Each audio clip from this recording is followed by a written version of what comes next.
We do this a lot around here where we overtalk people very quickly.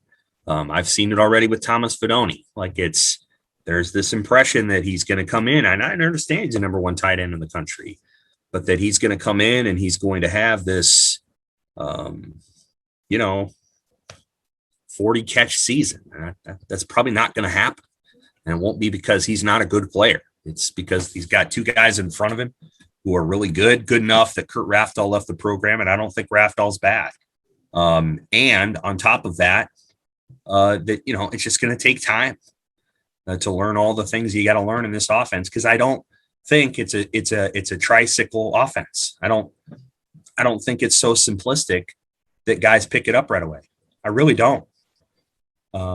No, I think there's some nuance to it, and it's more complex than we've probably presented it. Well, we've seen that countless times with the freshman receivers that have come in and learned just chunks of the playbook, how it's been slow going for some of the younger running backs to learn the scheme.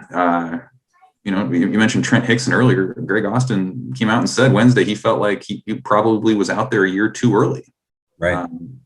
In 2019 when he started the whole season. So we haven't seen a lot of guys come in and make immediate differences. Adrian Martinez would be the exception. And Wandale. Yep. He would come in and do that as well. But no, I agree. Like as we've heard the coaches talk about how they run their system, it's not so much about play calls as it is about options within a play where they can, run pass option sort of situations where they can adapt and adjust based on what they see from the defense.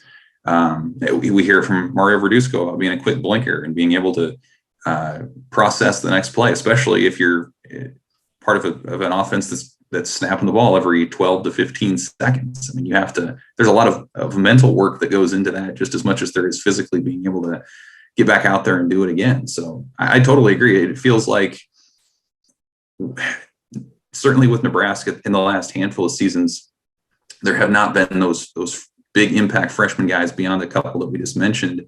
And then they feel like maybe that there's a benefit of that once you get up to speed, once you get old and stale. But because Nebraska's been unable to do that, I think that's been a big part of what has kind of kept the wheels spinning, so to speak, here through a couple of years.